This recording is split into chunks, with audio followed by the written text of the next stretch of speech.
Hey folks, Rex Bear here with Leak Project. We have an exclusive interview for you with lifetime contactee, Kimberly Busselar. Living close to Mount Hood, Oregon, a hotspot of paranormal activity, including UFO sightings and other phenomenons. She reached out to us a couple weeks ago and has given us the opportunity to hear about some of her incredible encounters on the paranormal. When Kimberly was pregnant with her second child several years ago, she was abducted and taken into a spacecraft with a long window that overlooked the stars. Mrs. Busselar gets into the details and has scars on her stomach to this day from that experience. Kimberly has encountered other strange entities and creatures, such as a black hooded being. She has also been contacted by many spirits of the deceased, including her own grandmother at a young age. What Kimberly discloses later in the interview will shock many and might cause some to remember similar experiences. I've had the opportunity to speak with many contactees and incredible people from around the world, and tonight's show is one of the most mind-bending broadcasts I've been a part of. Kimberly, really appreciate you joining us tonight. How are you doing? Fine, thank you. I know that we spoke just a little bit before tonight's presentation, and you told me a little bit about yourself and some of the experiences that you've had. I was wondering if you could share with our audience just a quick introduction about yourself. Well, I am a mother of 3 and wife, and I live in Sandy, Oregon. I lived in Sandy for about going on 12 years. And then before that, I lived in Portland. From beginning to end. I mean, till 12 years. And I'm a housewife. Just what else? I don't know. What else do you want to know? So other than the abductions and these contact experiences that you're having, you live a pretty normal life. Yes. Okay. Mm-hmm. And is any of your family in the military? No. Okay. So a lot of times people that have had many encounters with extraterrestrials or what they think are extraterrestrials, possibly interdimensionals and other things, there's a lot of connections with the military. So that's why I asked that. And another question that I ask a lot of people that have had encounters, do you have Rh negative blood? No. Okay. So how old were you when you had your first encounter? Let's see.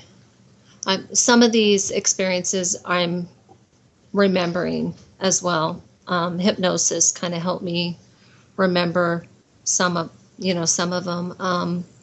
I believe when I was about 5, I briefly remember being in my bed and feeling scared. I still need to get hypnosis for that. That just recently came up on that one. But the ones that I can remember are, I was 28 and I was pregnant with my second child. And I was about 3 months pregnant. And I remember it seemed like a dream, but it was like real. Like, kind of like a dream, but it's like it was too real to be a dream.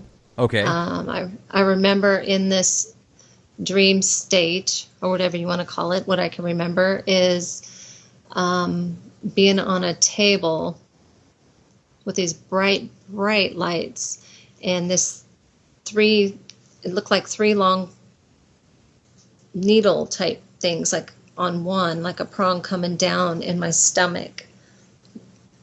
And I remember just trying to scream, but I couldn't.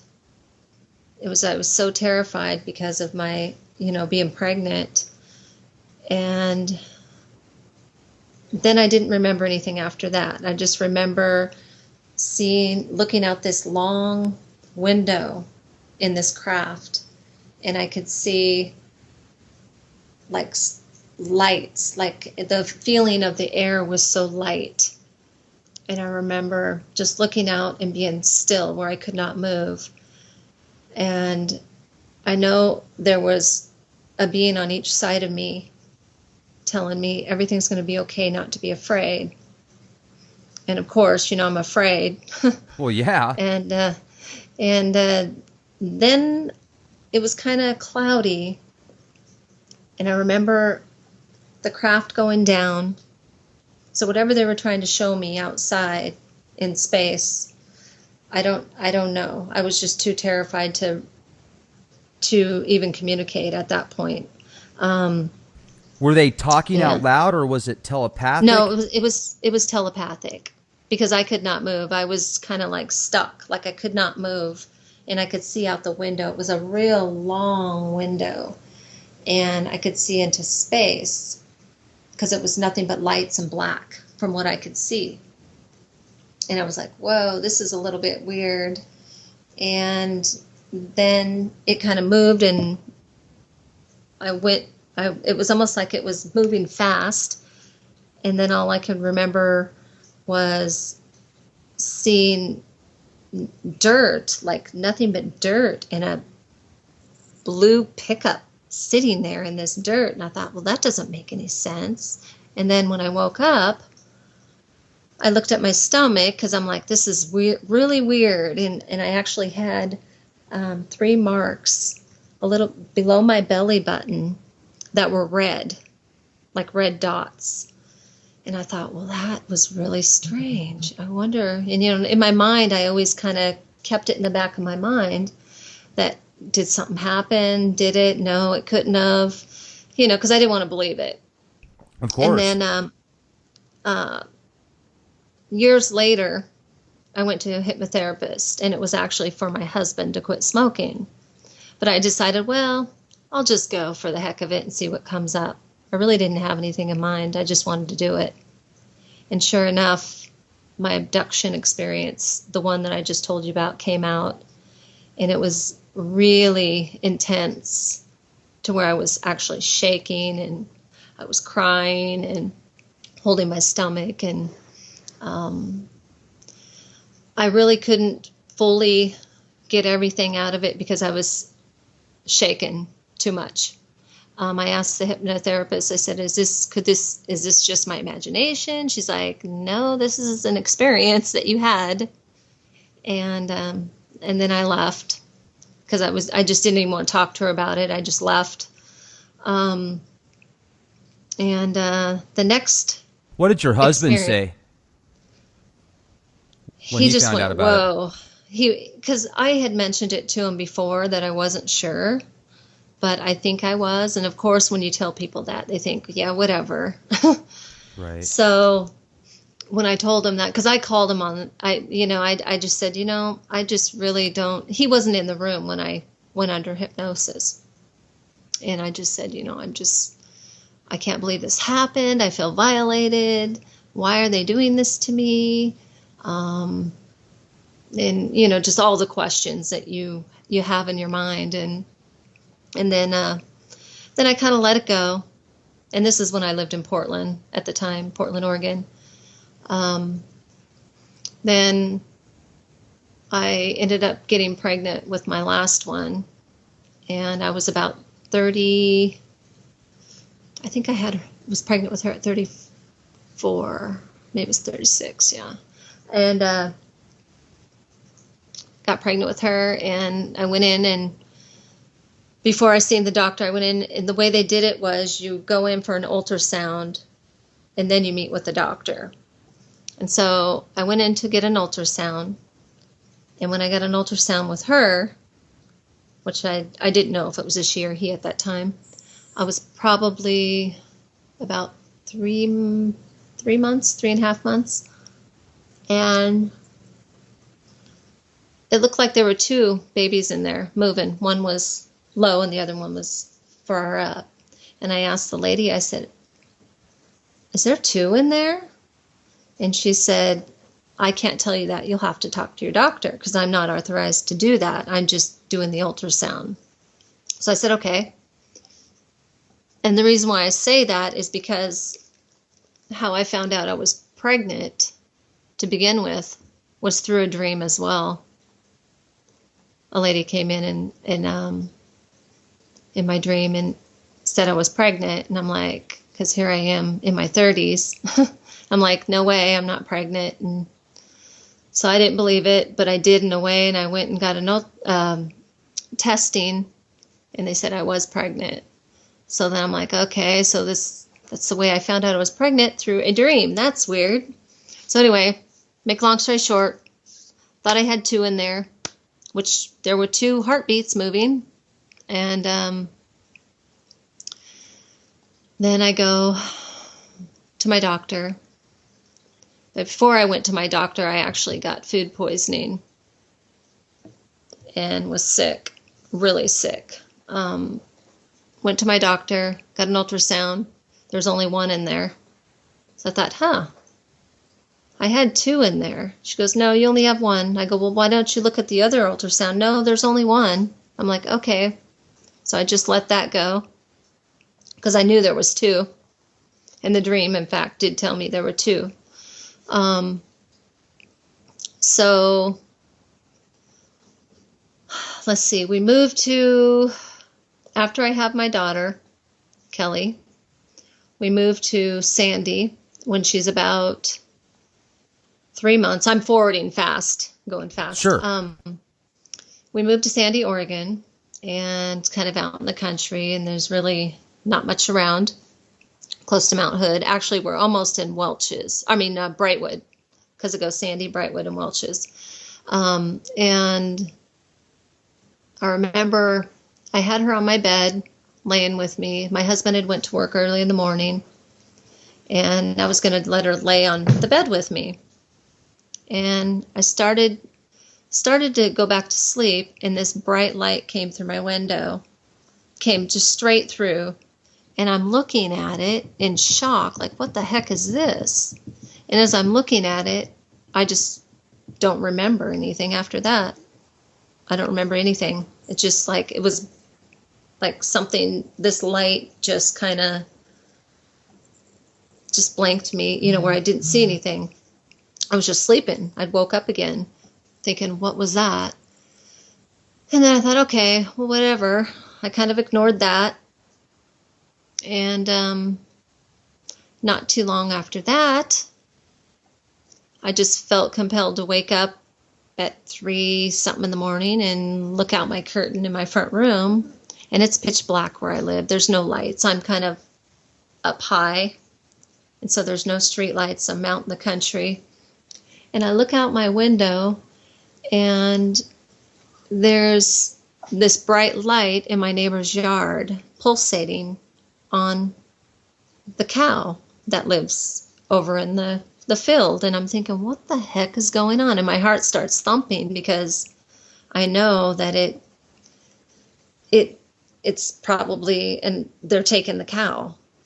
And so I'm just looking out the window scared, thinking, what if they read my thoughts? What if they see me doing this? And because I didn't know. I have no idea if they're gonna do something to me or what. Sure.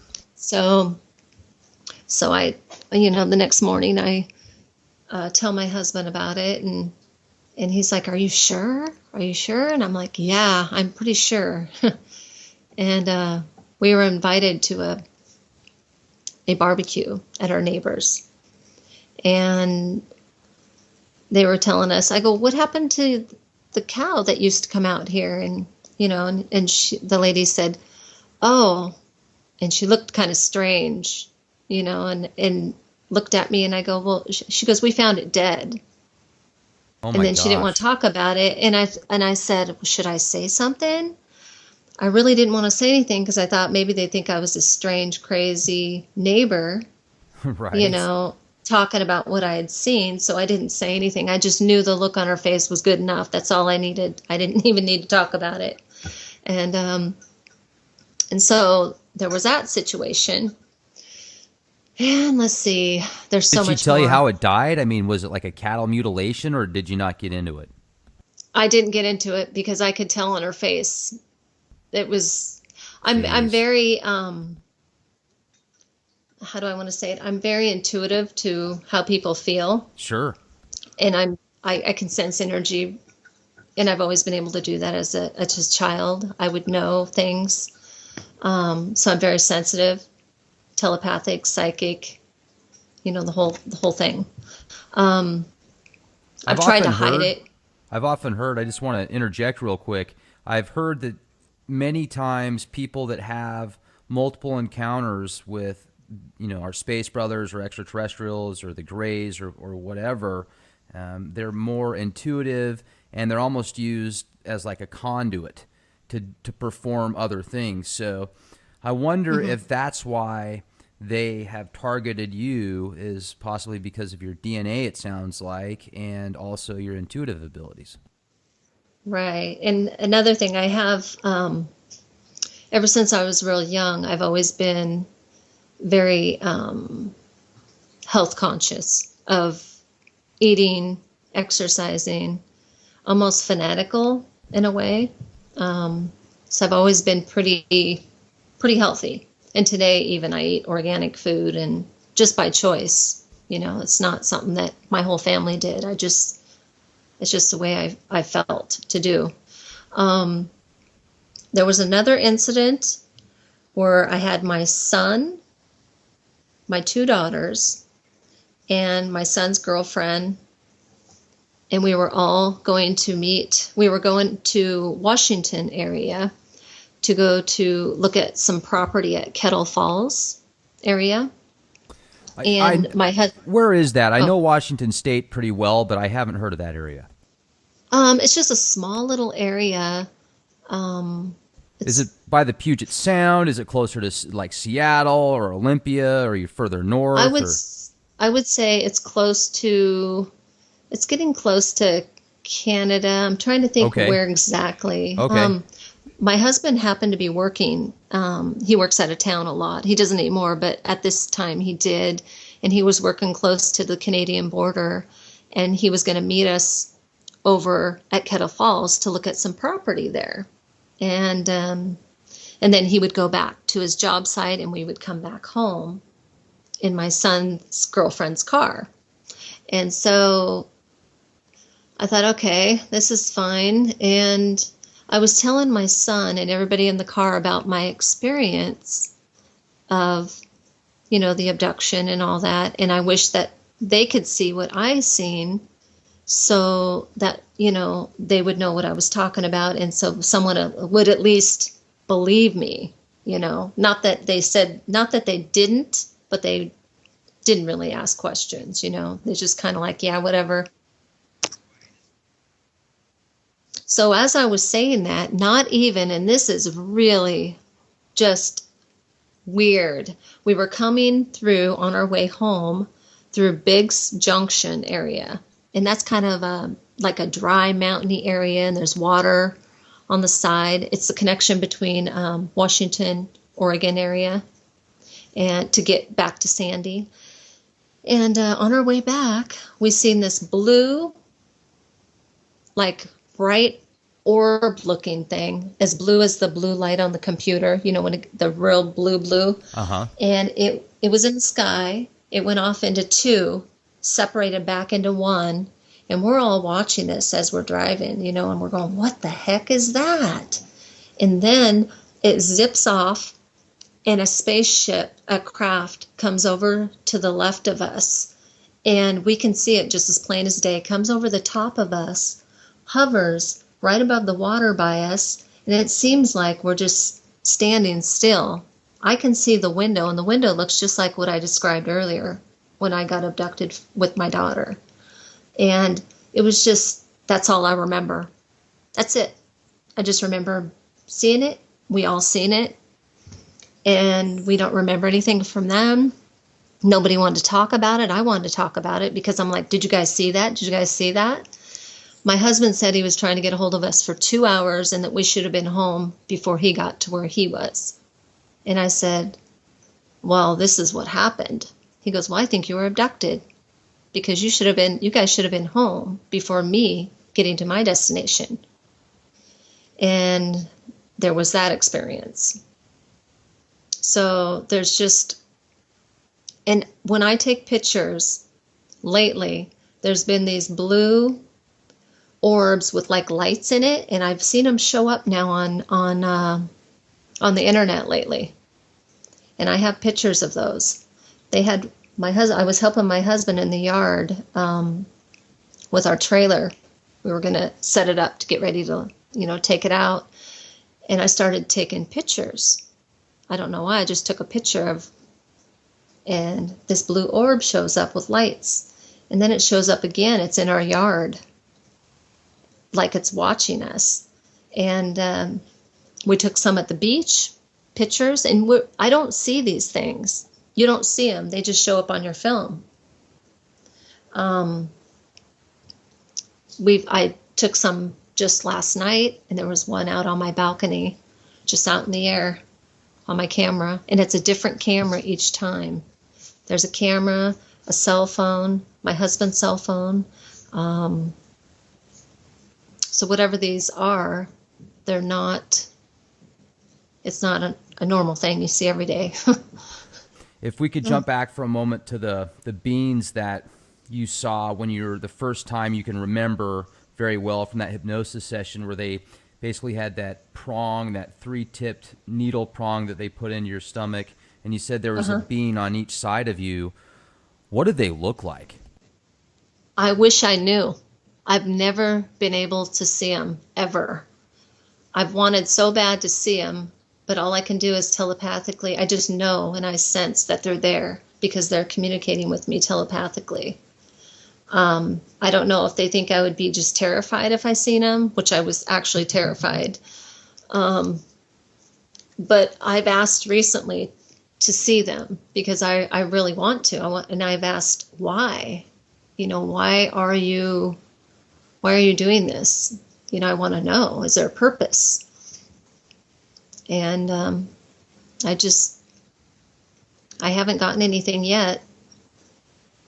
I just know that I'm very, I get information.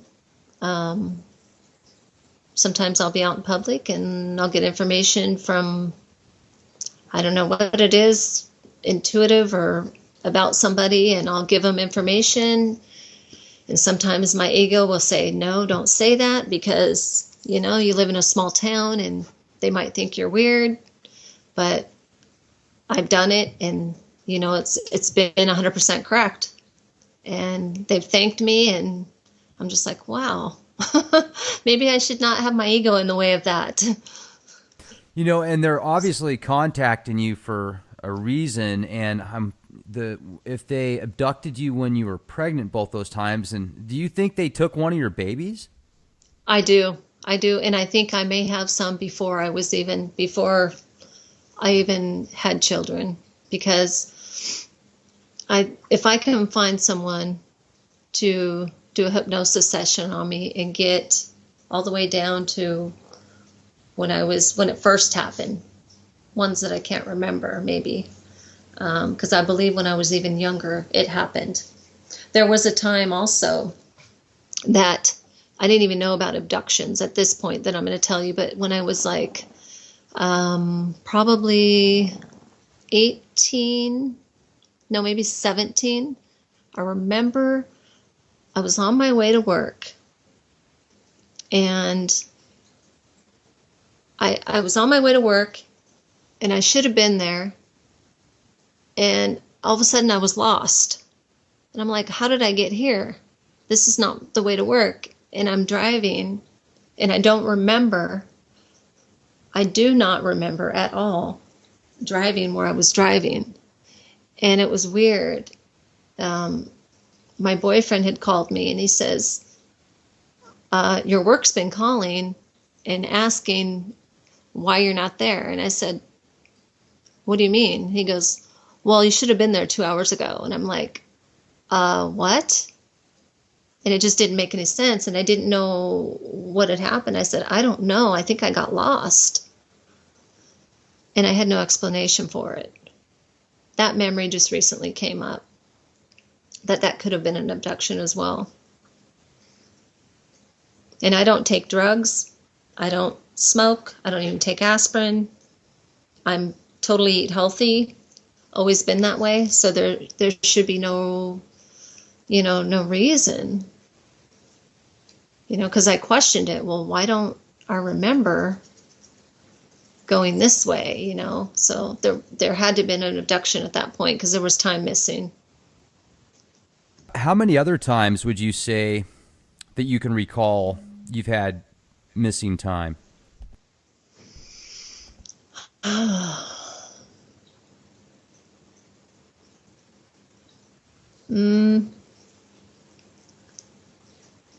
There was one other time, and I'm not even sure what that was about. I was on my way. I was getting ready for work in my house, and I lived by myself. I was probably about, 20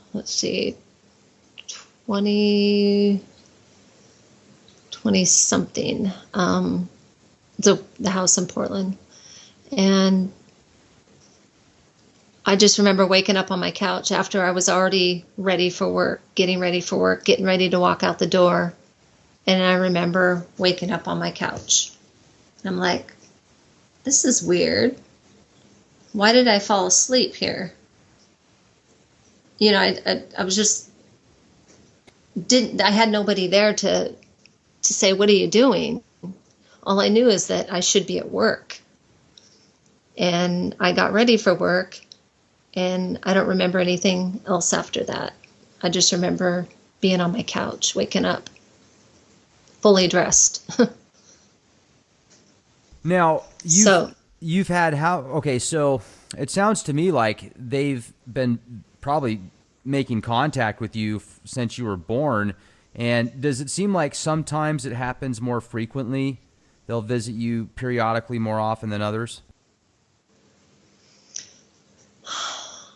I haven't really noticed that. I do know that at one point I felt like I wanted to go outside all the time and just look around at the sky.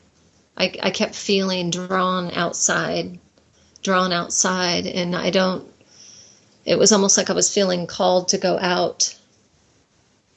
But, that hasn't happened in a while. And that one time when you were in the craft and you saw that really long window, and then you saw that again when you were with family members, do they remember? You said they didn't want to talk about it then, but have you ever said, hey, let's talk about this, and they've given you the same description? Yes, my middle child, my daughter, the one that I got abducted, or when I was pregnant with her, she is very telepathic, but she remembers everything. And she remembers it just like I do. My son, he don't even want to talk about it. He just doesn't even want to talk about it. I think it scared him. And my youngest, she don't remember. She was too little. The telepathic abilities and stuff that you have and your middle child has, could you describe some of that to us? Sure.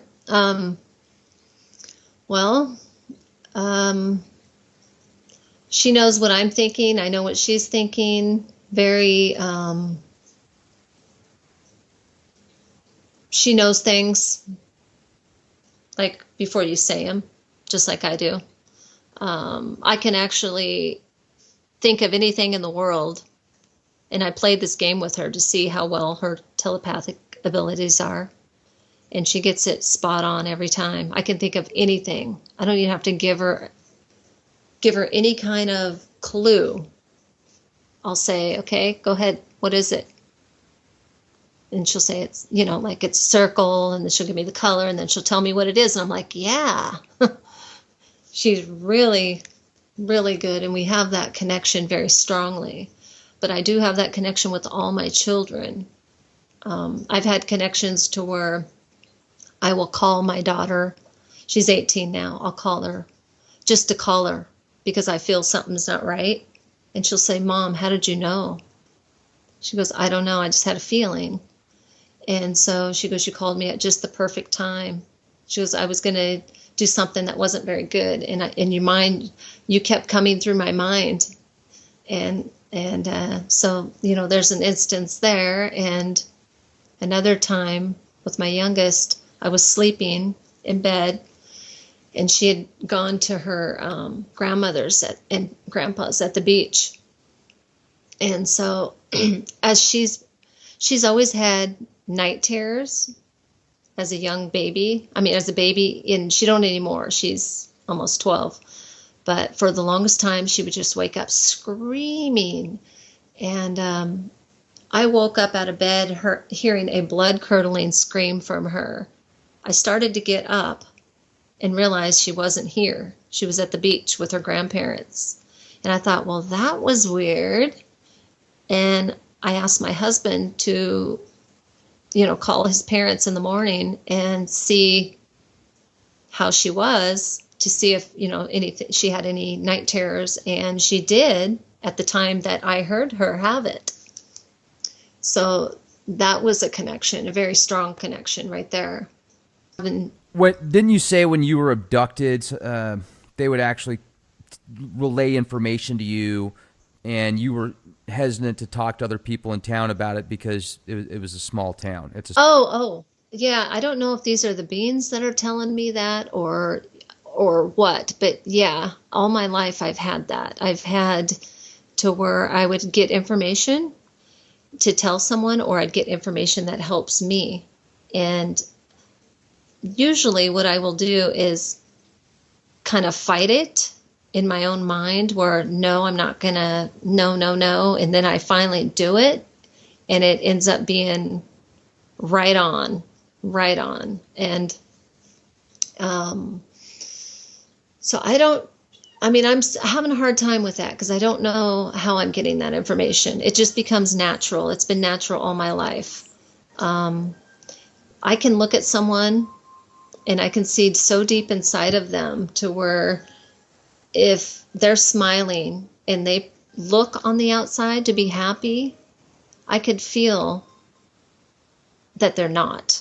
And I can sense that what it is why they're sad.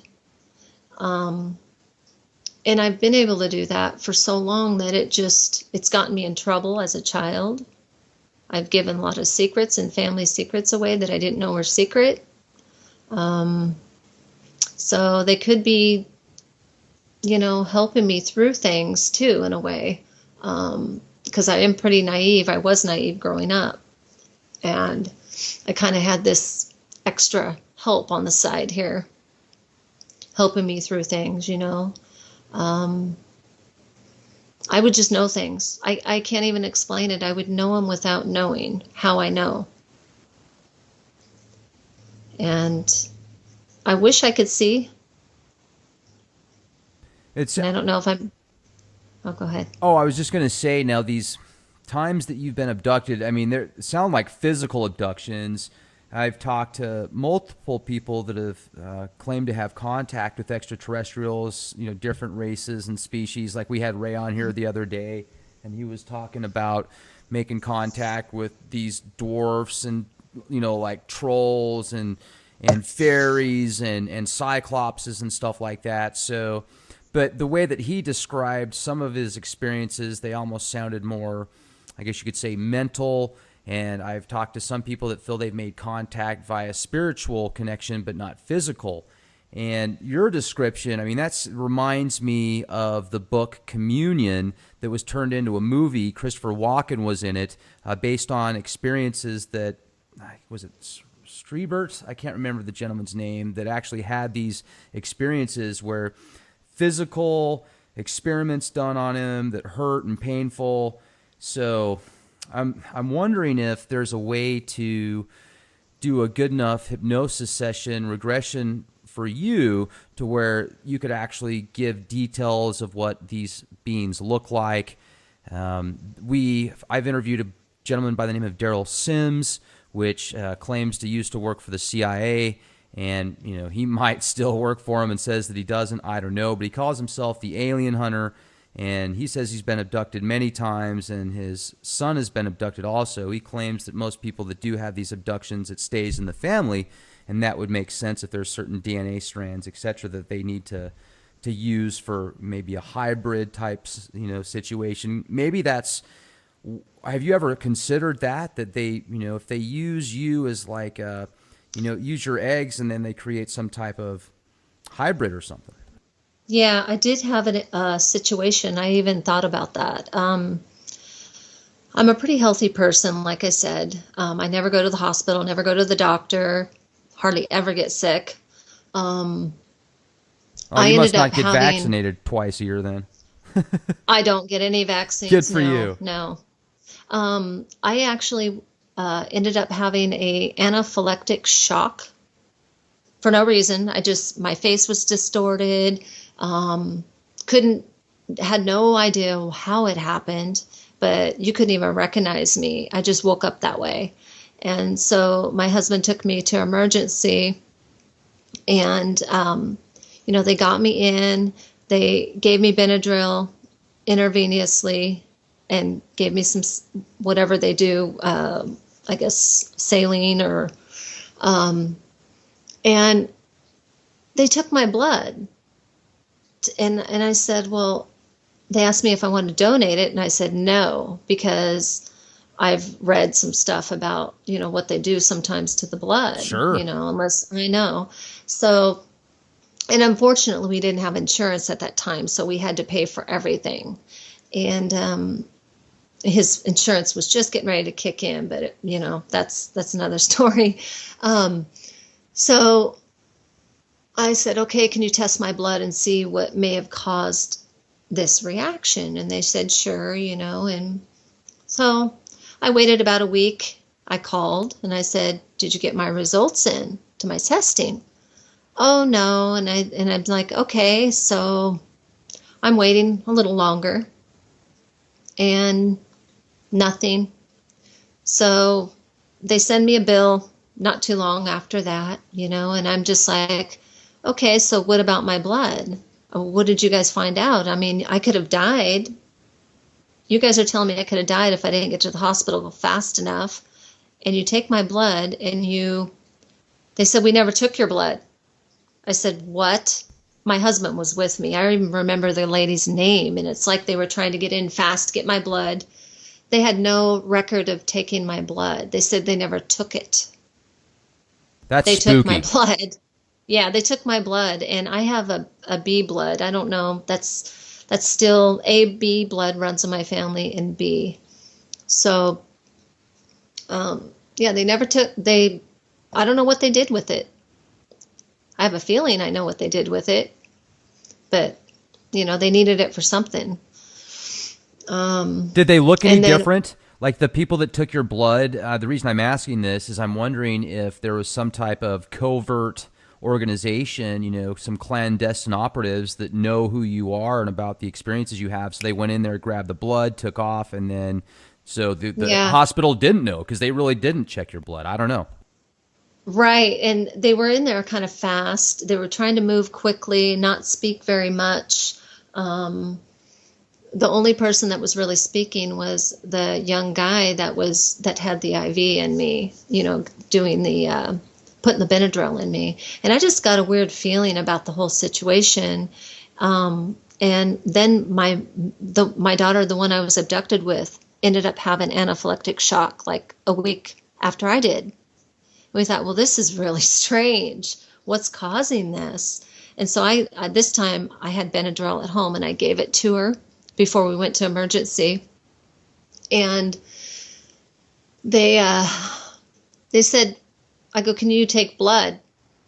We don't do that here. I said, what? That's how I found out. They told me they don't take blood at the hospital in the emergency room. They just don't do that. And I said, you guys took my blood. Well, that's weird because we don't do that. And I said, huh, okay. And then by the time she was seen, I decided not to go through with any of it because the Benadryl I had given her was starting to wear off. So I left. I didn't even go into the emergency. I just was in the waiting room waiting. I said, I'm out here. And she was fine. But there was something kind of strange about this whole situation, with the hospital. I don't trust doctors. And Rightfully so. I've had many experiences with doctors where I just don't trust them.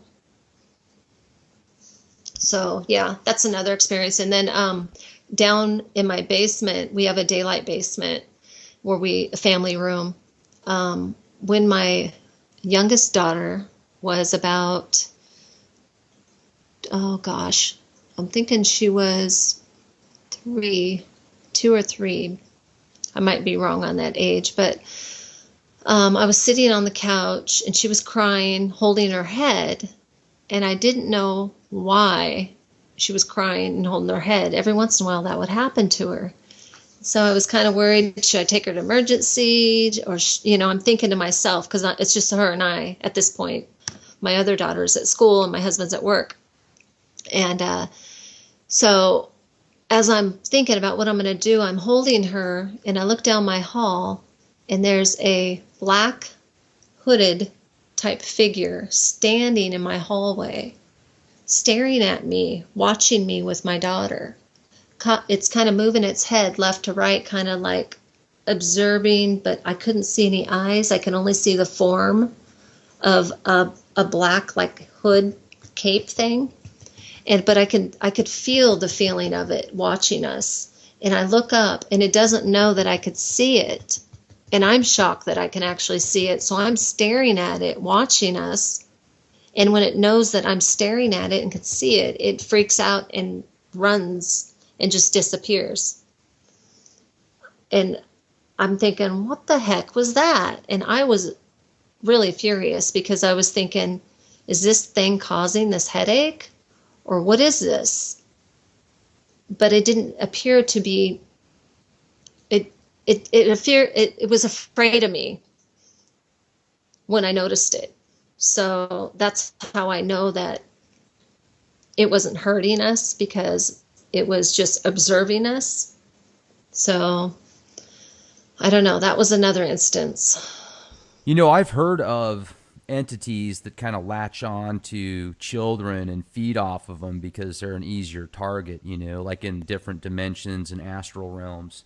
So what you bring up is very interesting. And, most people can only see, I brought this up several times before, 0.01% of the electromagnetic light spectrum, and then the brain filters out about 50% of that based upon your life experiences. So there's a lot of stuff out there that we can't see, and it sounds to me like your eyes are picking up part of the light spectrum that most people don't have options to see. So there's maybe these different entities and energies that are actual beings just like us, but in a different dimension per se, so they can kind of walk in and out of the shadows, and then when they realize they're being spotted, they take off. I've heard of stuff like that before. So a lot of what you're saying, Kimberly, correlates with other people that I've talked to that have had multiple encounters with extraterrestrials, just very eerie similarities. So that's fascinating. And so after that happened, walk us to the next event, if you would. Let's see. Something else that's happened. It's just so sporadic. I mean, I have I've taken pictures, and I don't know if this kind of doesn't have anything to do with the abduction thing, I don't think, but whenever my husband and I are out and about, like we've gone to McMinimum's, where they have, beautiful artwork, and it's like a hotel where people can stay, and they have a restaurant in there. It's like a pub and a hotel at the same time. I don't know if you know McMinimum's, but we had gone there and I was taking pictures. And as I was taking pictures, I just felt compelled to snap pictures here and there. And when I got them home and put them in my laptop, I had a figure of a little girl staring at the camera, and you could see her so clearly, so clearly. And she had a cat with stripes next to her. And I thought, oh my gosh, am I really seeing this? And I see things in pictures quite often. I can even be looking like online at maybe a yard sale, look at their pictures. Sometimes I could see, like one time I seen a dog in the garage on a rug where they had stuff on a table, and it was looking up at the camera, but it wasn't. It was in spirit. It was the dog that used to live there. And I've actually showed my husband, I said, do you see that? And sometimes people can't, but then if I show them, they'll say, yeah, I see it now. And I don't know if they're saying that because, I see it.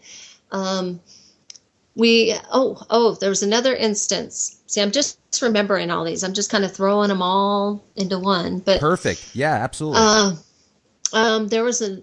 My husband was taking a picture of me at my laptop downstairs in our family room, just with the camera, the kind that you can look at the picture right away. He took a picture, and part of it had me in it, and a corner of it had some figure, just like you and me, standing in the corner of my camera. And I said, who is that? Look at this. And we tried to zoom in on it, and we put it on the laptop, and we zoomed in on it real close, and you could see the hand with like a vase, and the person is actually is sitting right in front of my plant on my desk. Like, you can't even see my plant. And it's a male, dark hair, and he's holding this vase, and there's this wispy mist around his hand, and it looks like he has his finger on the top of this vase, and it almost looks like a Navajo or some type of vase with a gold top. And we could not figure, so somebody was standing there, but we didn't see them. The camera caught the person. And we were just freaked at this for like forever because it was not an orb, which we usually get around us all the time. It was actually a physical person. But the face was a little distorted. So you couldn't really, and it was off the very, very edge of the film, when you look at the camera, the very edge of it. So it was off to the right and I was off to the left. And you can only zoom in so far. But you can see the details of the fingers and everything. And so there's things that are around all the time. But I feel like there are things too that feed on, especially now, and I've watched this happen in my own family, where one person will be negative, and you can see it jump from one person to the next person for no reason. And it'll just be like an argument, a whole big, for no reason. And so, to me, that's a negative entity or negative whatever it is. But yeah, normally I don't really physically see too much, only in my intuition, in my, inner. On my outer, I usually do not see, like I seen the cape, the hooded guy. That was kind of different for me to see that. And so I think that's why they haven't shown themselves to me, the beings, because I would probably freak out.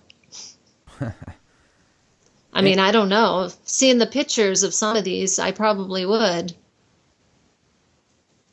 Well, and do you ever hear buzzing sounds or Yes. Okay. How often? Yes, I do. All the time.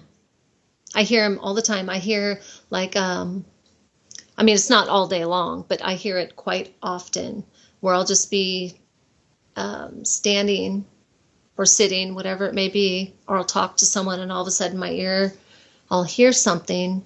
There'll be a buzz and I'll hear like a little bit of, in the other ear, a little bit of talking, but I can't quite make it out. Sometimes I'll feel the energy just change in the whole room, and I'll hear that buzzing sound, or I'll hear something within my space. But and sometimes when I go to bed, I'll hear it as well when I'm getting ready to go to bed. In fact, the other night, I thought my husband had gotten up and was just standing by the bed. And I go, "What are you doing? What are you doing?" I thought he was standing there looking at me, and I thought it was kind of weird. And then all of a sudden he says, "I'm trying to sleep." And he was actually in bed sleeping. And I thought, well, and then the next day I said, "I thought you were up sitting there staring at me." And he goes, "No, I was sleeping." I said, "Well, something was looking over at me on your side of the bed, standing up. I felt it, and I could see a form." And I thought it was him. Now, have you ever seen a shadow figure manifest? Into like a physical, the only shadow thing that I can really, I see things move like how do I want to say it? Energy. I can see energy. I don't know if that makes any sense. Describe it for us, if you would. Geometrical Okay. shapes or patterns? Yeah, ever since I was real little, I will see in the dark space different, like little tiny little lights in different colors.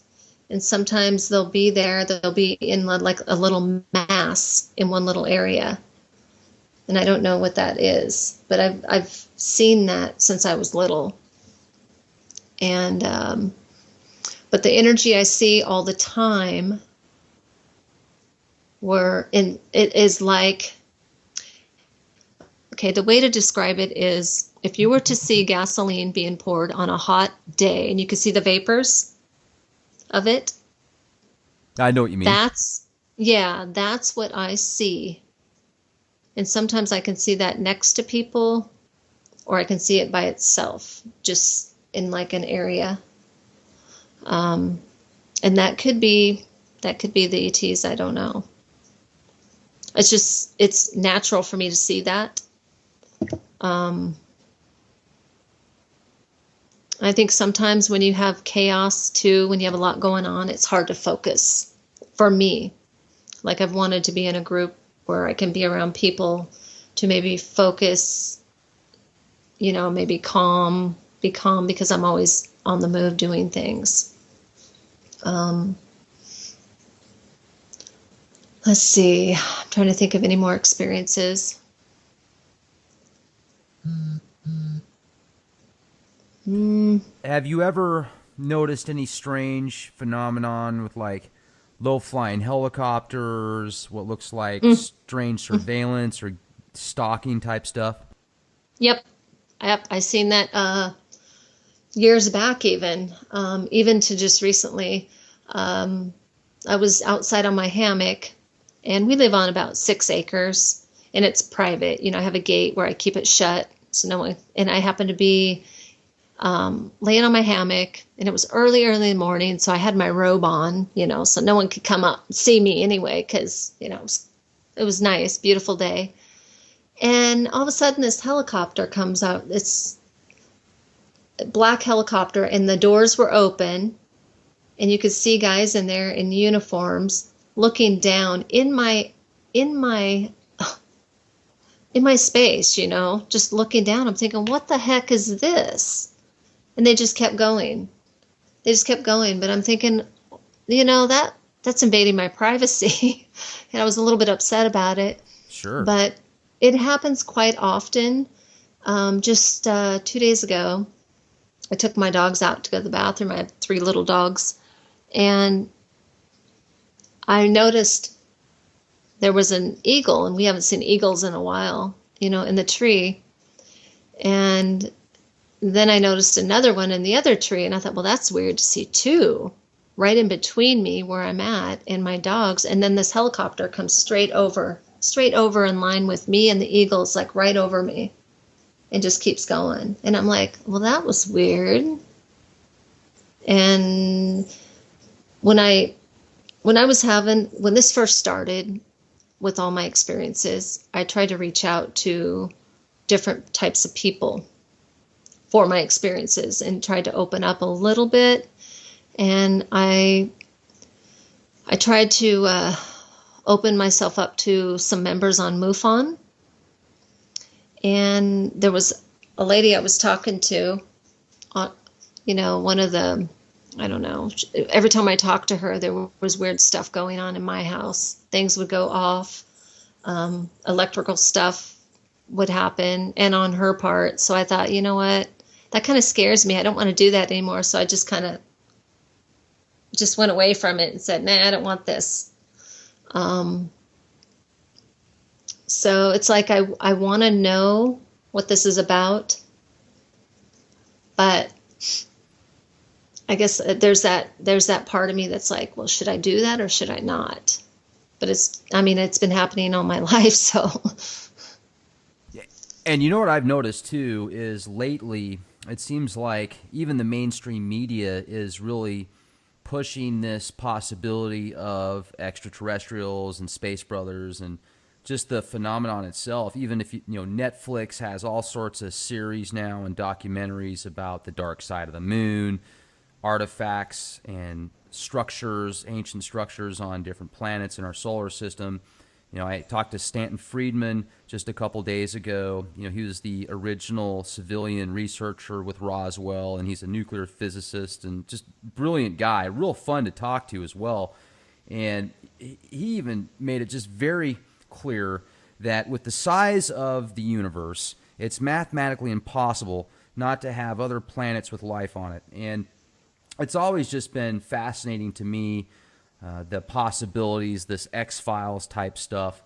And it's just amazing to get experiences and, listen to people's experiences like yourself, Kimberly. I got to tell you, not only have you brought the hair up on my arms a couple of times, the back of my neck, you've also expanded my mind quite a bit. And, it's just fascinating. So if we could also, I'd like to ask you, have you ever had an out-of-body experience?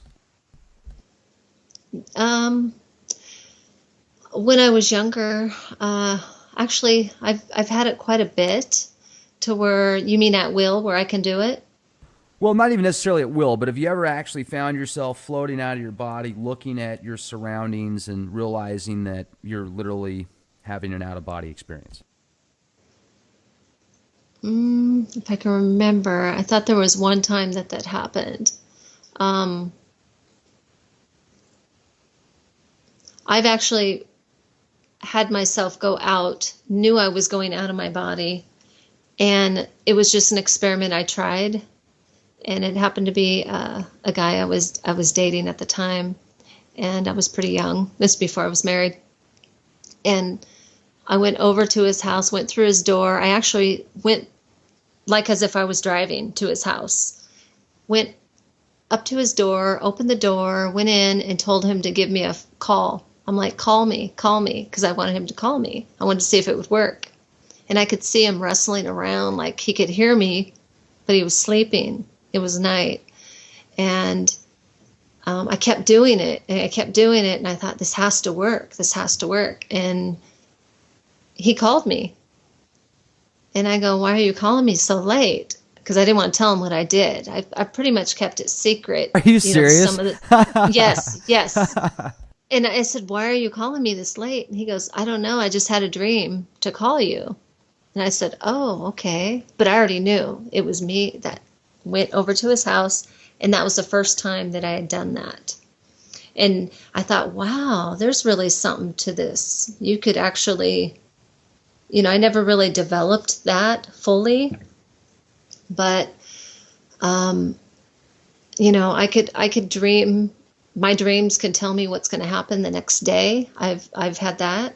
I've had premonitions, and the next day they come true. Before I went to work, I knew my boss wanted to talk to me about something, and she stood next to me, and I said, you want to talk to me? And she goes, yeah, how did you know? And I go, oh, I don't know. Because I didn't want to tell her that I already knew that Right. she wanted to talk to me, because she would get creeped out over that. And I think it's kept me from really having close friends because I am an open person and I am outgoing, but I've learned to kind of keep things to myself, which is really hard to do. And it's hard also having friends and being able to sense when they're true friends or not. Uh-huh. Just with all kinds of people. So it's actually the more tuned I am, it keeps me from wanting to be around people. And that's not, I don't think that's a good thing, really. It's because I can sense, it's almost like if you can read people all the time, it would be, if we could read people's thoughts all the time, we'd probably be in fights quite a bit. We'd probably kill each other. I can't do it that good, but there are times when I can really, like that person, I don't like what they're thinking, or that person's not good. Or, I used to be a grocery checker, and I remember this is when I was pretty young, and, before I even really was into on any of this stuff, I would kind of ignore it and push it to the side. I've always been sensitive, but I would just ignore it and just think that's the way it is. I remember checking this girl out, her stuff, and I had a big line. And I thought she said something to me that you're going too slow.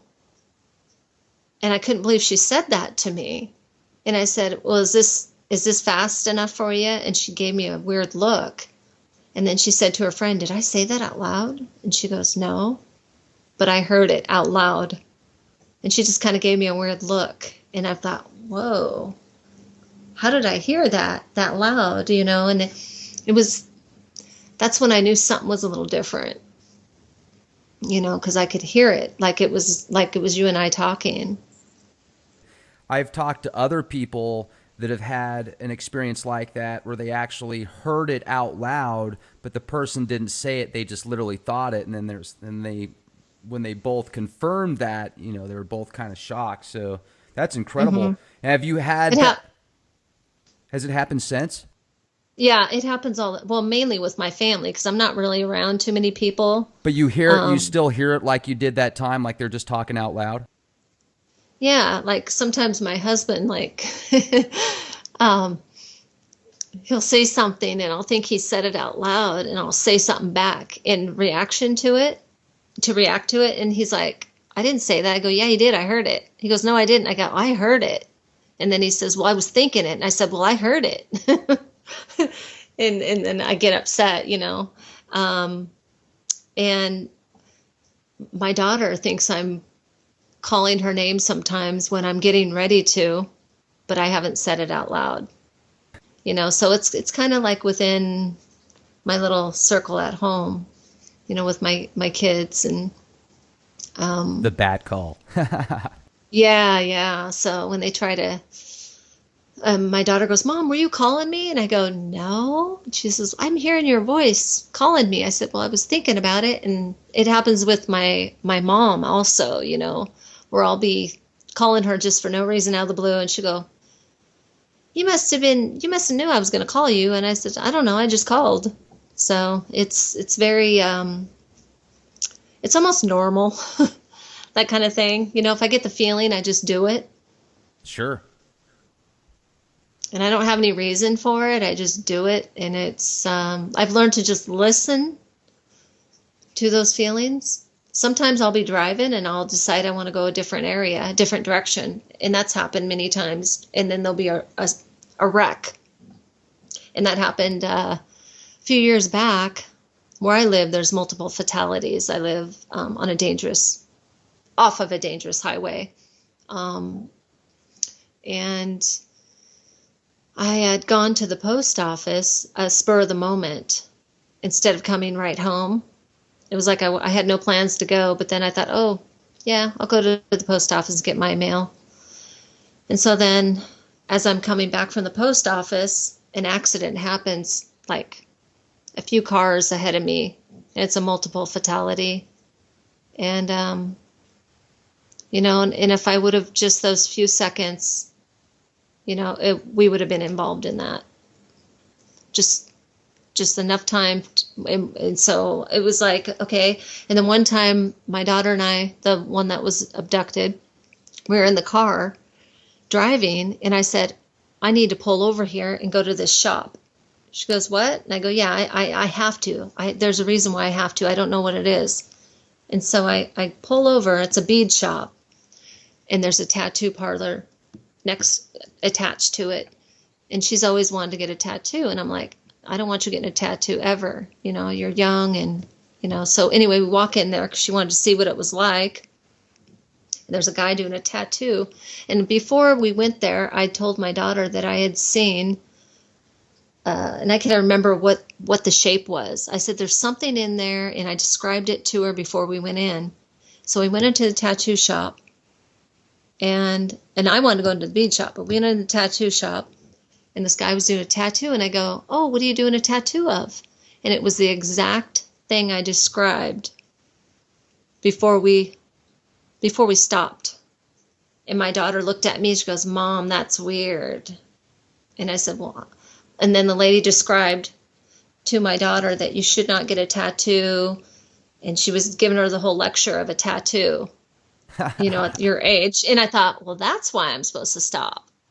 And it just made perfect sense, but I didn't understand it. I don't understand things until after it's completed. And then because I'm not supposed to, I guess, we went to what is it? The Panda, that restaurant Panda. Yep.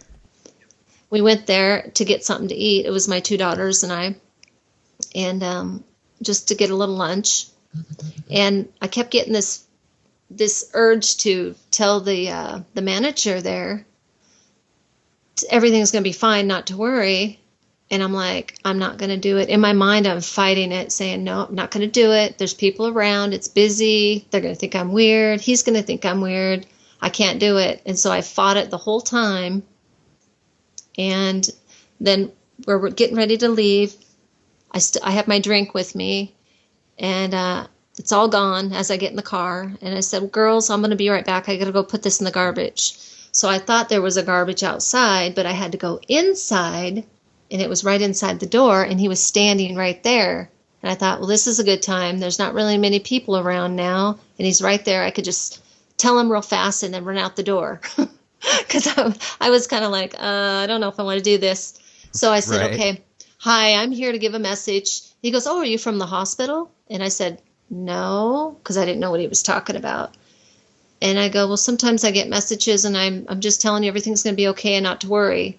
And then I wanted to run, and my face was turning red. And he goes, oh, are you from the hospital? And I said, no, I'm not. He goes, well, my wife is in the hospital, and she's going to be coming home, and she's bedridden. I'm going to have to take care of her. So I really appreciate that. And I said, oh, no problem. And I just went out the door, and I thought, oh, my gosh. But that's the message I was supposed to give. I had no idea what it was about, and I really didn't want to know. I was embarrassed at this point, but it ended up being good. But my ego was in the way, and I had to just, it's hard to just push it to the side, because people make fun of you. I know there's a better purpose for me, and I really would like to use myself to do whatever I'm supposed to be doing. And I don't know if it's what I'm doing now. I mean, because I'm at home, and I'm a housewife, and I don't really get out too much. So if I'm just supposed to give people messages and random, then I guess that's what I do. I don't know. Are you getting any messages right now? I'm trying to... Take your time.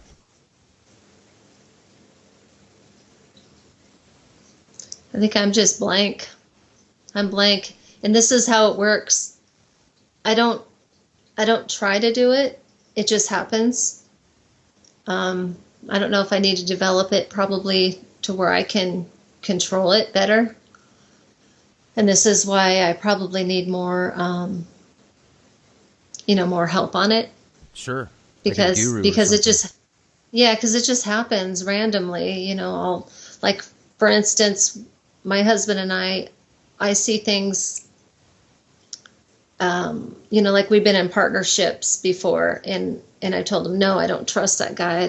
I don't trust him. He might be really nice on the surface, but I think he'd take advantage of us. I really don't. He's like, well, he's a nice guy, and I'm going to do it anyway. And I'm like, I don't really feel good about this. And then he ended up taking us for like $25,000. So I was just like, I'm not going to rub it into you, I told him. But, I wasn't trying to be like a know-it-all. I just didn't feel good about it, Because it's hard for a husband when a wife says, no, I don't think so. I Because bet we're he both takes your very, advice better now. sometimes. We're both stubborn. And I think nobody can put up with me and nobody can put up with him. Because we're very, I guess we're stubborn, and that's just, yeah. Hey, But that's awesome. he's come a long way. He really has. He actually had a dream of me flying a spaceship. He said that he goes, I didn't know you knew how to fly one. And I said, what? And he says, yeah, it was like it was real. You were flying a spaceship.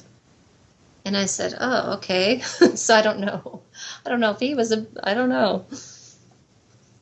Now, I want to jump back, if we could, too, to that time you remember being on the table and the long window. Are there any more details you could give us about that experience, like the color of the walls, the way that it felt, just any sensory Okay. perceptions would be. Okay. When I was under hypnosis, it was just so blinding bright, for me, that I could not see anything around me because it was so bright. It was almost like blinding. It almost felt like it was just white, like everything was white. And it was, I just know that I was scared because when I seen that thing coming down, I was like, oh my gosh, in my stomach, to me, that looks like it's going to kill my child or kill me, because that's all I can see is this 3 long. In fact, I got spooked out. We had one of those picker-uppers. I think they have 3 or 4 different little long prongs that picks up olives. And when I seen Right. that, I got a strange reaction, like, oh, I can't touch that. And my husband's like, what is wrong with you? And I'm like, that reminds me of what happened. I really don't want to touch that. And then the feeling I got being in that craft was, and I don't even know if these were 2 separate issues, with me seeing the window with, in space, but that feeling I got was not like here. It was like very light, where I almost couldn't feel myself. It was like I could not feel. It was just very airy and very light. I've never felt that feeling before. So whatever they were showing me outside, out the window, there was something there, but I don't know. Maybe I can get, hypnotized through somebody that can help me get those memories, because not all the memories are there. Those are the only memories. And when I was hypnotized before, again, I actually went back to being part of light. It was like I was in space, kind of like the window where I was looking out, but it was like I was a light and we were all one. We were all part of each other. And I went way back. And another time I went back to where before I came to be incarnated into my mother. And they were asking me, are you sure you want to be here? You want to do this? And I was saying, yes, I have to come here. I have to be here. And then I remember it's if I was closing my eyes really tight to get ready for the journey to go in to come here. And when I came here, I opened my eyes and I was in water, like amniotic fluid, and I could see inside of my mother's womb in the water. You could see pieces floating, and that was under hypnosis as well. I realized I didn't have to come here, but I wanted to come here for a purpose. Also, if I didn't ask you this, and I should have brought this up earlier, but what was your childhood like? And were you religious? Are you religious? A specific nomination? I can definitely tell you're spiritual, or at least it appears that way. Yeah. When I grew up, my mother and father, they didn't go to church. But I had a wanting to go to church. So I would go. They would send me off on the church bus, and I'd go to church.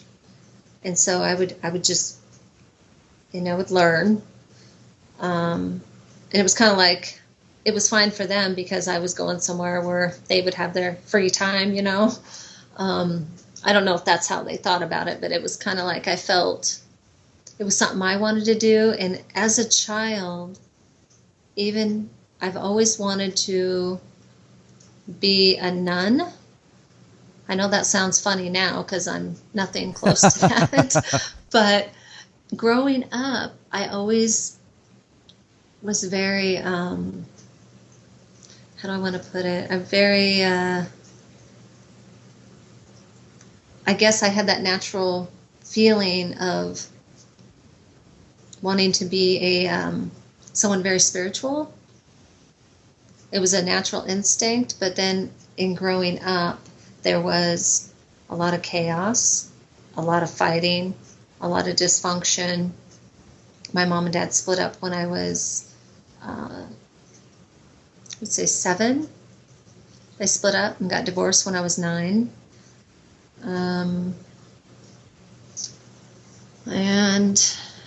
And then we moved a lot. And that brings me up now that I'm thinking about this and visualizing my childhood. We moved so much, but I remember every time I made a friendship, there would be weird paranormal experiences happen. I remember going to this girl's house, and her lights would go on and off. And she says, "Oh, that's just a ghost." I'm like, "What?" She goes, "Yeah, it hasn't acted up, but since you're here, now it's acting up." And I thought she was just kidding with me. But it started to happen a lot, where things would happen in the homes and even in my own house growing up. I even had my mom and her mom were pregnant around the same time. So my mom was pregnant at a young age, 14. She had me at 14. And her and my dad were married. My dad was 19. And my grandmother had a child the same age as my younger sister, and an older child, or same age as me, a year older. And so she was like my best friend, my aunt. And I would go to my grandma's and stay the night. Well, I was about, I would say 5 at this time. And I remember staying the night over there, and it's like a 3-story home, and the wood stove. The middle floor had the 1 bedroom, a kitchen, and wood floor with wood stove, the living room and all that. And I wanted to stay in front of the wood stove and sleep in a sleeping bag with my aunt. And my great-grandmother lived with my grandmother. And she slept in the room that was to the left of the wood stove, and then the right was the kitchen. And I remember being asleep and feeling a cold breeze come over me. And so I kept my eyes closed and pulled my covers up, but they were already on me. It was going through me. And I didn't understand. So I looked up, and to the right of the wood stove, which was in front of the kitchen area right next to it, my great-grandmother was staring at me. And she was, kind of cocking her head back and forth, staring at me, but the breeze was coming from her. And it was weird and strange for me, so I grabbed the covers and pulled them over my head. And I stayed that way because I was scared.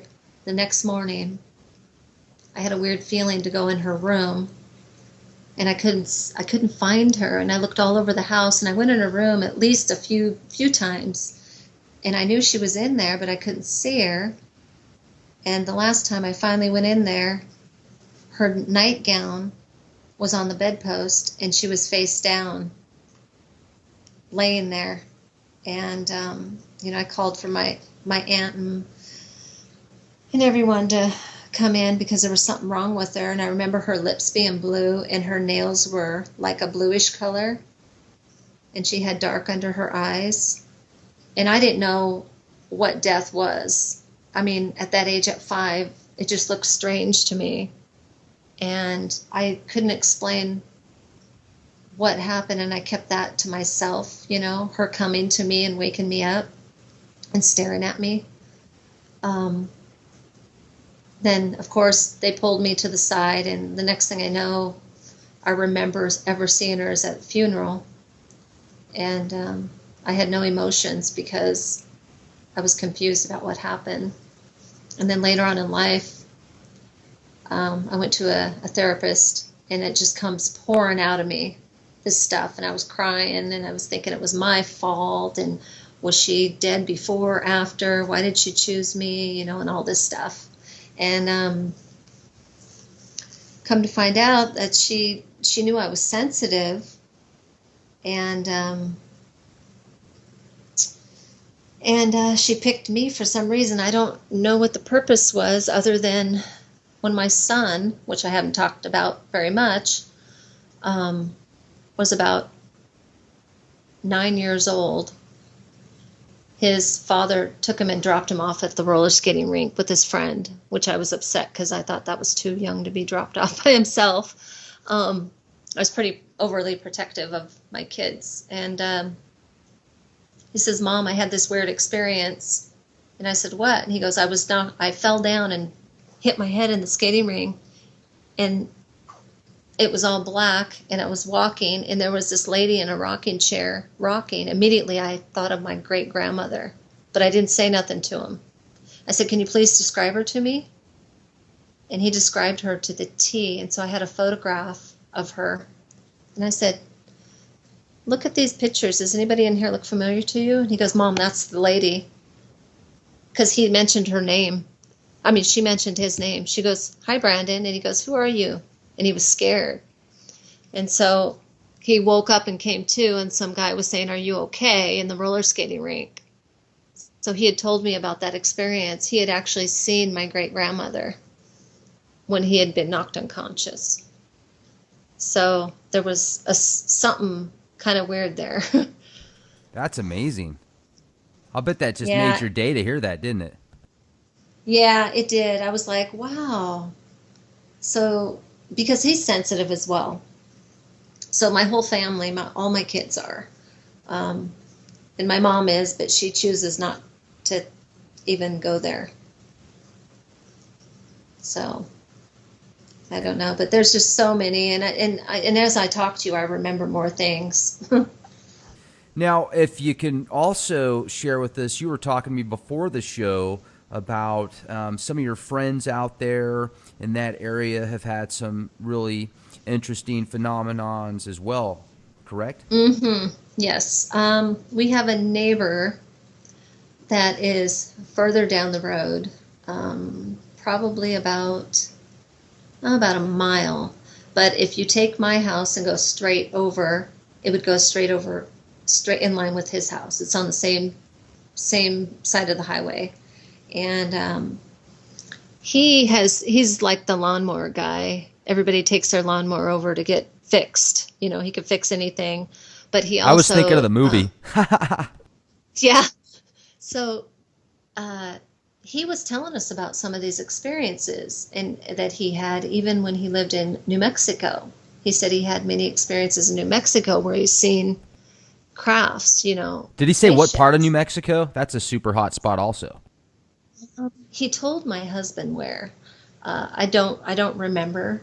Okay. Um, but he was talking about that, and he said I even have pictures, and I'll dig them up for you. But this he says he sees them almost nightly go over his house. And what's weird is in his backyard, there's this big opening that he showed us. He said that he says he's seen it in his backyard and he's thrown stuff down there to find out where it ends. And it just keeps going. He's throwing like dishwashers, he's throwing lawnmowers, he's throwing couches, and he doesn't hear it hit the bottom. And that's a little strange. Um, So there's some kind of hole in his yard. He has it covered over the top right now, but it seems like it's endless. And that's closer to the mountain, to Mount Hood, than we actually are. A little closer. An underground reptilian base. Yeah.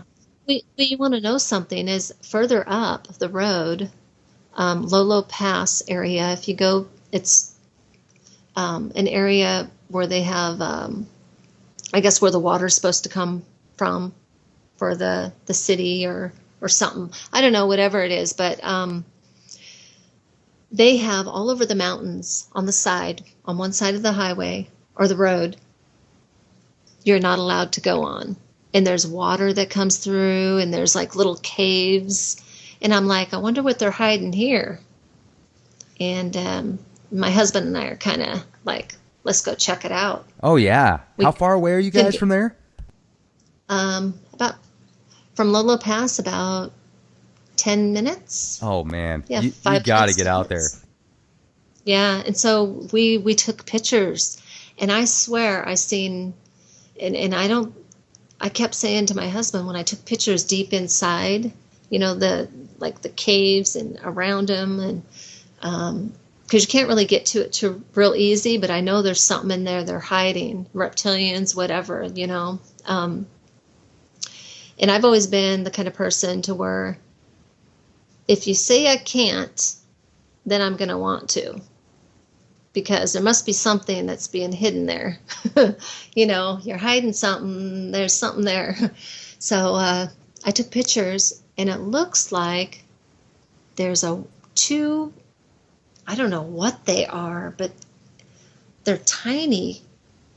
And it almost looks like a big-headed, bald-headed, could be an ET, I don't know, with a long-haired, it's like they're lovers, and they're sitting on the top of, I don't know what it is, branches or something, but you can see the long hair of the girl. And I told my husband, do you see this? Because I can see things very clearly. I've taken pictures in the meadow, and I've seen like little fairy things on the little flowers with the wings, and blew them up and said, I swear these are little fairies. So, I mean, I don't know how I could just see these things. I don't see them physically, but I know to take the picture, and there's got to be something there. And so when I bring it home and look, I'm like, I knew there was something there. I see it right here. So there's like I could see it without seeing it, if that makes any sense. It probably doesn't. No, it But does. It's like you're sensing to take a picture, and you're not physically seeing it at that moment, but subconsciously you might be, and then you're just reaffirming it once you have an opportunity to look at the picture. and usually what it is, it's in the center too. It's right in the center of whatever it is that I'm taking, and yeah, it's really, my daughter had an experience, the one that I told you I was abducted with, Uh huh. at work, about 4 days ago. She said, Mom, this is really weird. And I keep telling her she's got to be careful, with certain, because there's like shapeshifters and soulless people, and I'm learning about a lot of this stuff. And she said, Mom, this lady came into my work, and she works in retail. And she said she wanted me to carry out, it was like a bowl or a basket, and she could take it out just fine herself. But so she had to leave the register and help this lady out. And my daughter was sensing that this lady was like weird, like she kills people, and that she's just like, nobody would think that she does it because she's older and she seems to be really nice and, you know, like an older lady. So my daughter was thinking this as she's going out the door to help her out to her car. And it's almost like this lady read her thoughts and said, "Don't worry, I'm close to the store here. I'm real close in front." And I thought, oh my gosh. So then she goes in, the lady opens her trunk, and it's lined with plastic all around. And it has a rope and some duct tape. And my daughter just freaked. She goes, oh my gosh, I was sensing that. And then she was like backing up to go back in the store. And she goes, well, you have a nice day. And the lady's voice changed to a deep voice, like a deeper voice than what she had. And it was kind of cold. And I said, oh my gosh, that might have been, you know, you never know. She said it was really strange. It was like the person's voice changed suddenly from this woman's voice to a deep voice. And I said, well, you know, it was probably a shapeshifter. You probably just encountered one. Yeah, or a shapeshifter from a nice old lady to a demon-possessed, freaking psychopathic. Oh my. Well, there's just so many things. I mean, as I talk to you, that's why I'm going back and forth, because I'm remembering. It's a pretty small town in Sandy, but we have like a Dollar Tree store and, you know, just Buy Mart and little stores like that. And I go into the Dollar Tree, and this is when I was just starting to touch the surface of weird entities and that were out there it was hard for me to believe that, you know, but I was an open mind. I'm still an open mind person. So anyway, I go in the Dollar Tree, and there's this guy that's really tall, and he has like a big mohawk, and he's wearing like a cape, and he just gives me the creeps as I walk by. I'm like, oh my gosh, he's kind of weird. You know, in my mind, I say that, and he turns around and looks at me, and he's got these slits in his eyes. And I just went, oh, that's real cute. Like maybe I wasn't sure if that was real or if those were contacts, but I could feel a weird feeling from him. And so when I seen that picture that Ray put up, you know, when I talked to Ray, that guy with a mohawk and that cape looked just like that guy that I seen at the Dollar Tree. And I'm thinking, don't people see this? I was thinking to myself, isn't this obvious? Do they not see this? Or is his eyes look different to other people? And it just creeped me out, because I got that just creepy feeling when I walked by him, and then I was thinking, ooh, he's creepy. And then he looks over at me. I'm like, ugh. And, you know, there's kids, you know, I think the fad now has been people are dyeing their hair, they're doing mohawks, they're doing weird piercing things, and I think it has to do with the blending in of these weird creature things, because that's kind of what I was getting with this, that they think they can come out now and be in the open because weird is okay now. You know, there's so many different types of the way people dress that it's okay that they would just blend right in. Now, that one place that you were talking about a moment ago that's kind of off limits, how much security is around that area? I mean, would it be really difficult to get down into those? Oh, no. In fact, my husband went up, because I had some kids with me. I had my nephew and my youngest daughter and her friend with us, and they had like a little waterfall area with a little dugout over the little thing, just a little waterfall where you can like splash your feet in. And we weren't supposed to be in there, but we went in there, and somebody had put a little statue of an angel in there. just a little statue right underneath the waterfall in this little dig out. Sure. And my husband actually went over the top where you're not supposed to go and was checking it out. And I was worried that something might happen to him, so I'm like keeping my eye on him, making sure that he doesn't get into trouble, wishing that I could come with him, but I didn't want to leave the kids, Right. So, but we thought we'd go back again just by ourselves sometime and check it out. There's no security there. I didn't see any security, just signs posted everywhere. Would you be able to ever send some of those pictures that you've got of those just incredible phenomenons that? Mhm. Okay. Yeah, that'd be great. Yeah, I can send you, let's see, I have the picture of, that person in our living room. And there was also another one, and I'll send you that one, of my husband. He took a picture, and it looked like that same person that we see in our living room, which I was thinking was really strange. You know how when you take a photo, sometimes it looks distorted on people? Yes. So you can't tell. You just say, oh, that's just the photo. But everything was clear, including me. And there was a figure right next to my face. And you can see the blending of both of our faces. But this person's lips were fuller, and the nose was bigger, and the forehead was different. It was definitely a male presence right next to me in my energy field while I'm looking at the computer. And sometimes the computer goes crazy, and I'm thinking, that's probably why.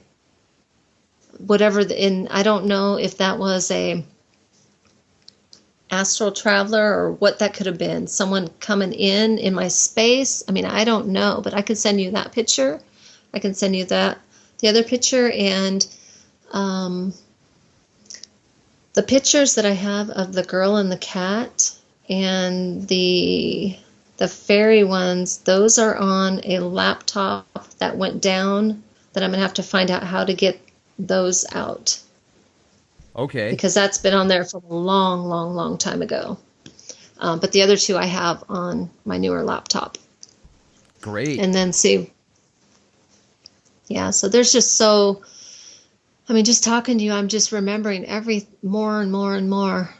There's still those 3 spots there where there's that prong that when you're abducted, can you still see physical evidence of that? Yeah, you can kind of see it. You can see the 2. Yeah, you can see them.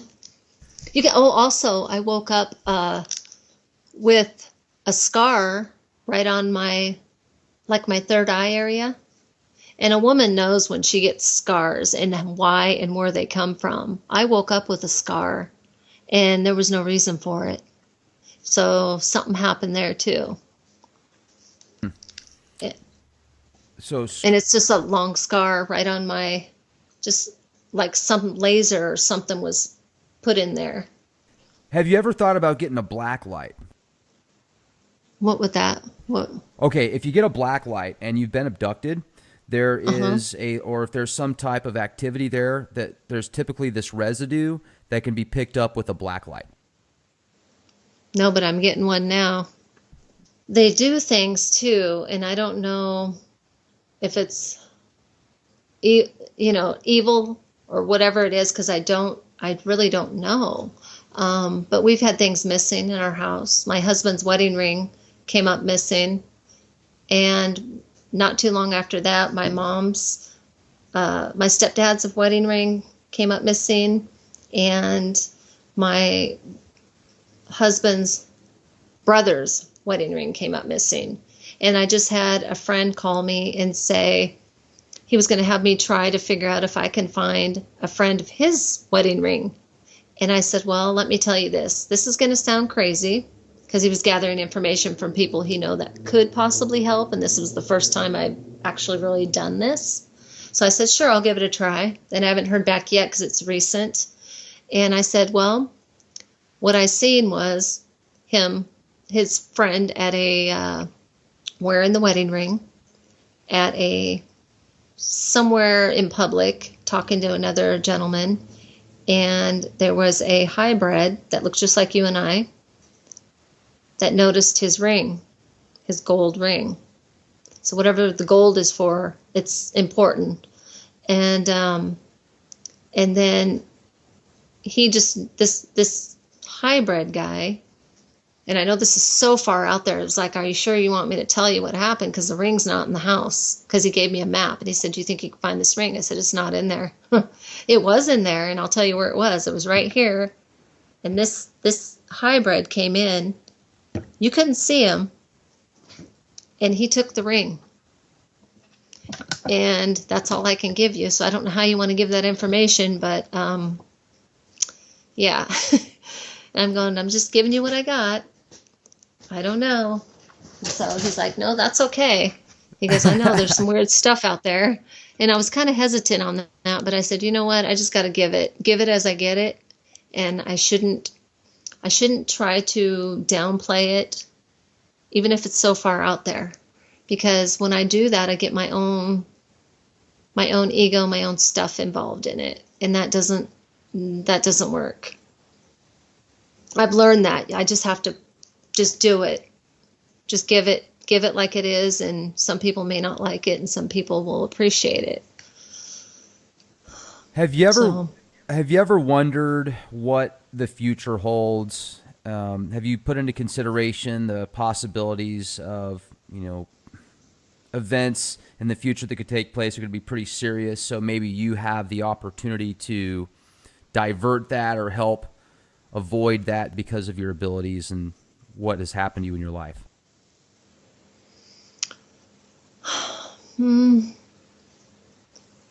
I feel like I could do more. Like I said, I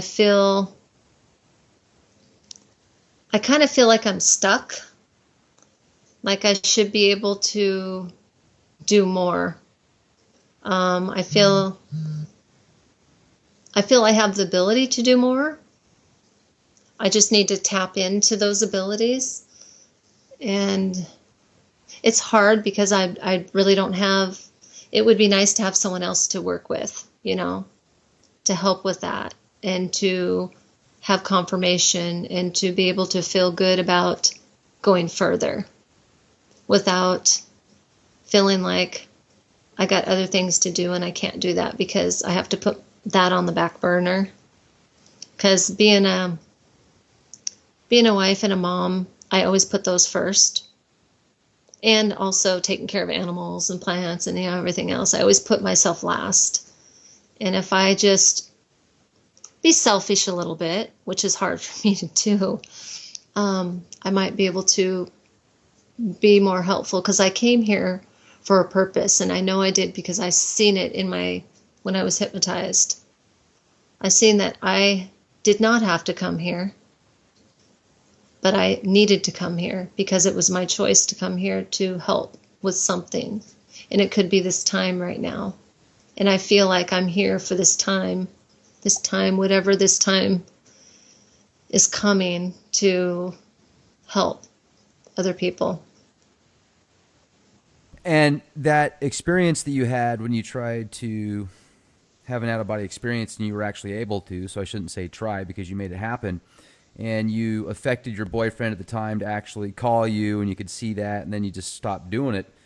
There's a book out there called The 90-Day Guide to Astral Projection, and it actually teaches you a step-by-step guide how to have these out-of-body experiences. With that type of ability to do that naturally, if you could master that, you could have a huge impact on society if you really think about it, because just imagine the possibilities of being able to influence people that you're not going to have access to via telephone or publicly because they're, hard to get to. And if you could do the right thing and help influence them towards the positive, for the benefit of Earth and people and future, etc., that'd be pretty amazing. So something to consider. It's called 90-Day Guide to Astral Projection by Robert Bruce. That would certainly give you a jump start with your abilities. I mean, wow, I can only imagine. We're gonna try and get him on the show. Just the book itself, I actually went through it, and it works. So there's a gentleman by the name of James Gilliland that we've had on the show. He's has the ECTI Ranch, it's called.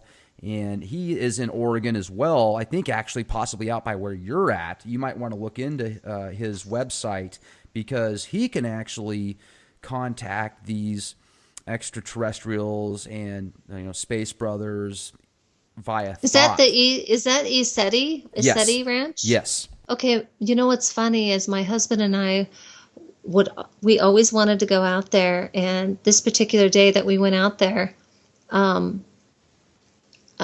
we went out to go to the ranch. We couldn't find it. We kind of got lost, and then there was a fire. Just happened to be a fire right on the mountain there, and we got pictures of it. It just started. It hadn't even been reported yet, and it started getting really thick.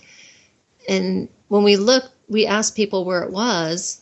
It looked like the gate was closed and there was nobody there, and it didn't say it was ECETI Ranch. So I was like, are we in the wrong place? So we ended up heading back home, and we were really disappointed, because that was something that we wanted to do together, because he's open too. Right. Yeah, he's great guy. He's seen my abilities. I mean, we've had multiple fatalities, like I said, that happened on our highway. Our road was blocked off, and we walked down our driveway, because they have a really long driveway, to see what happened. And they put a cable divider in front of the driveway, so we have to go toward the mountain and turn around to go back into Sandy. So we can't just go left to go into Sandy. We have to go all the way down and turn around. And they had it blocked off. And we asked the officer, what happened? And he says, well, I'm not authorized to tell you, only that it's a multiple fatality. And so he says it's going to be blocked off for a while. So we walked up the driveway, and I started thinking about it, and I felt like whoever it was with me. And it was really a strange feeling. I got a weird feeling from it. So I said, well, I'll just hop in the shower, and then I'll, when I'm done, maybe it'll be over with and we can leave. So as I'm in the shower, I asked to myself, I wonder what happened. And this is when it really hit me strong. I see this vision of a boy with a jersey outfit in my mind's eye, in the shower. And I'm thinking, oh, are you involved in the accident? And I'm asking.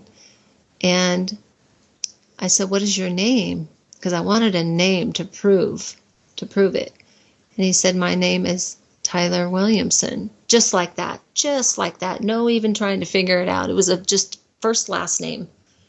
And I said, oh my gosh, to myself. And then I said, well, just go to the light, because I figured he was involved in it. Go to the light and go to God.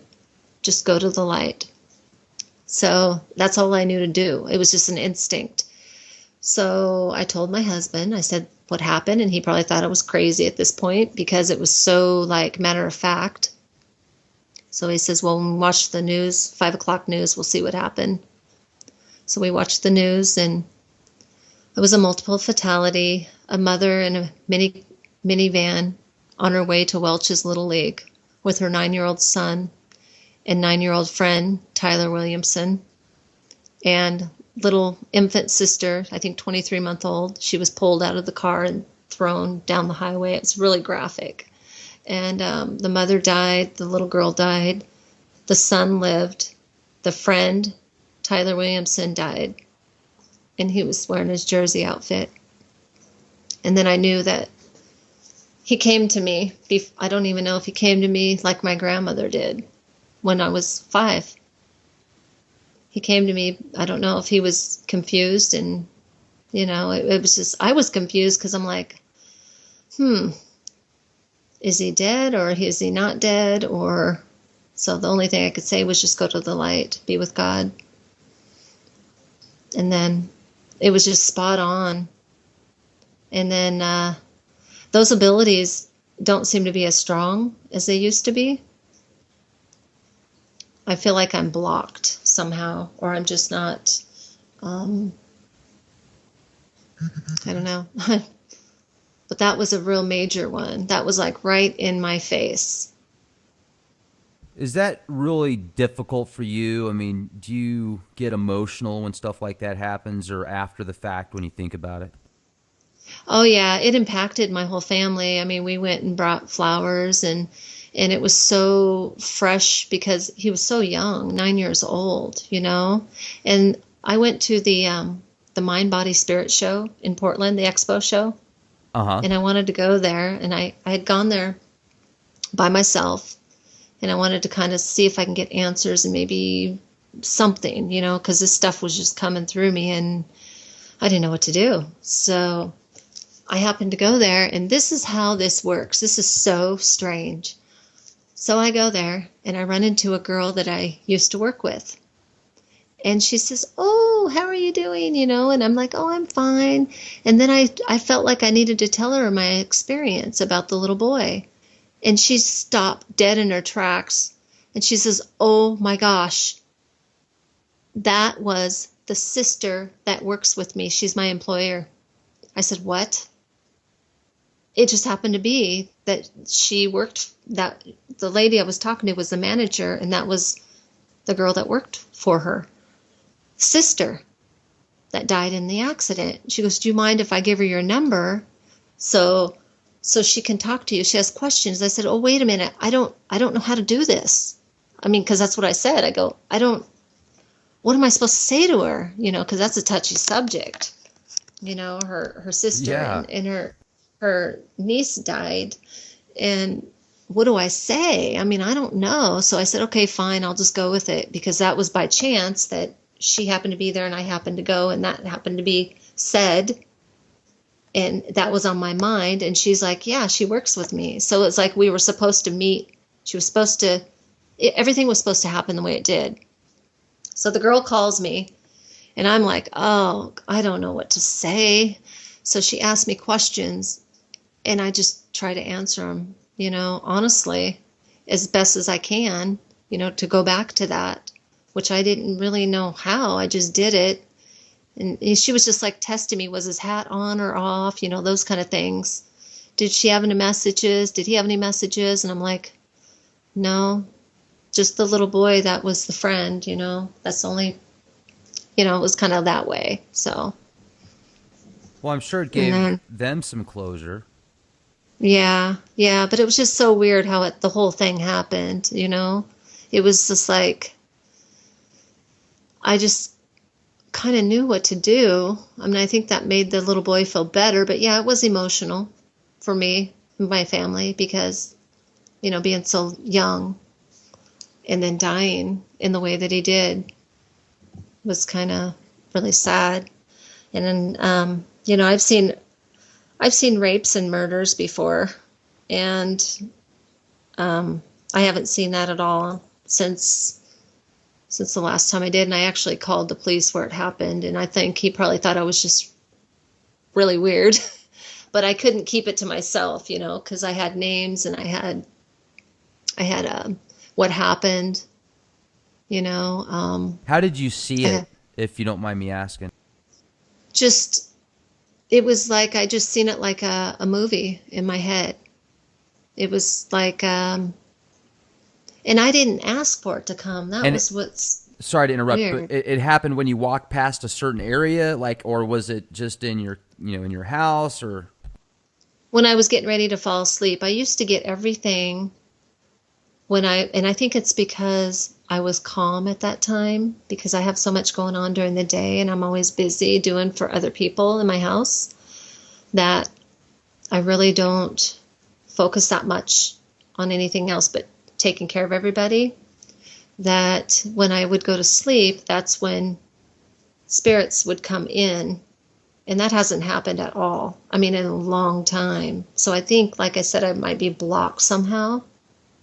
I don't know if that's the mark that they did on my head, if there's a reason for that, because it was coming in so fast Is for that when me. it started, like, or is that when it stopped or slowed down? Yeah, yeah. When I got that scar, I didn't have that anymore.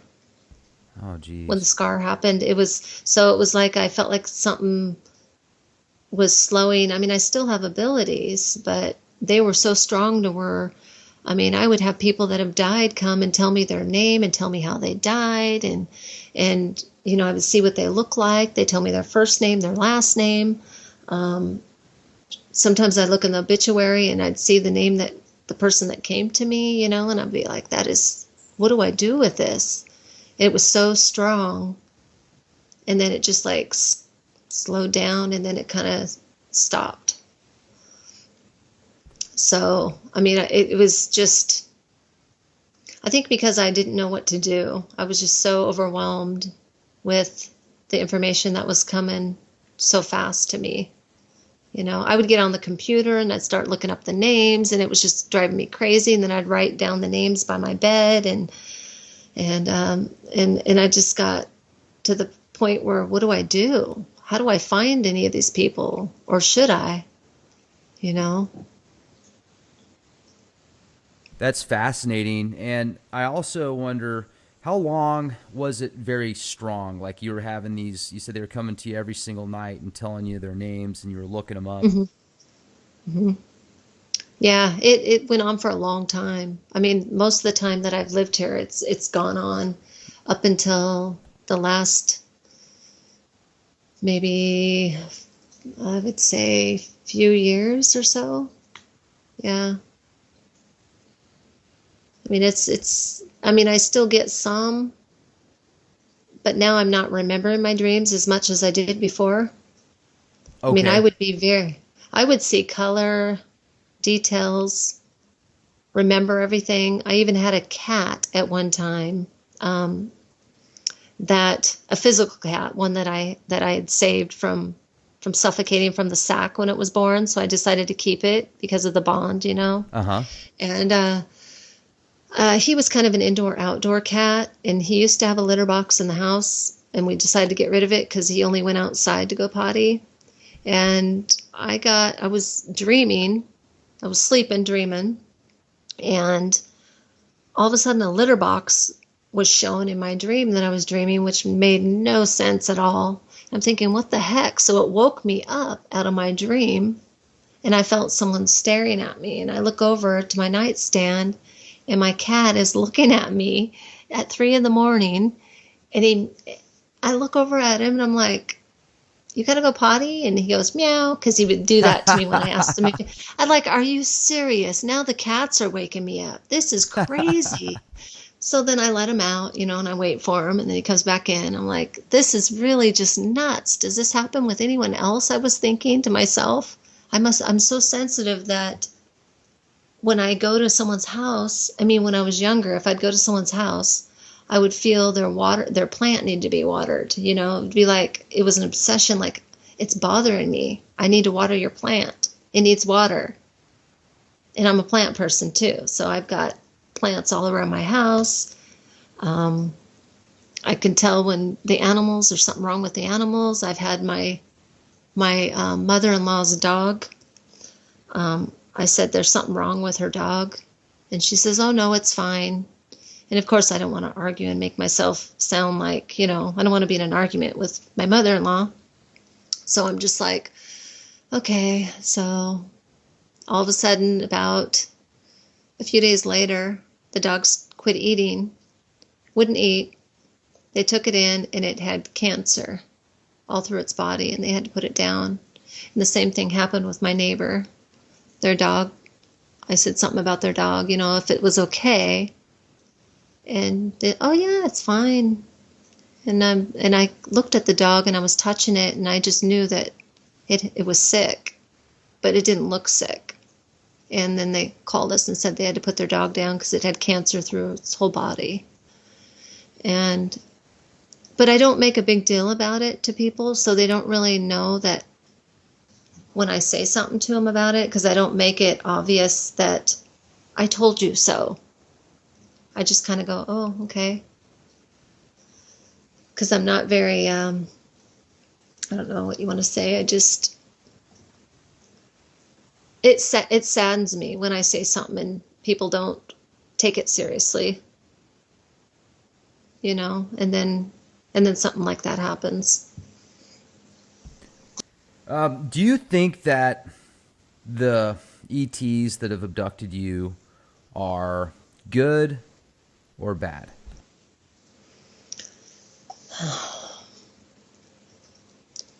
Well, the ones that were communicating with me when I was looking out the window seemed to be good.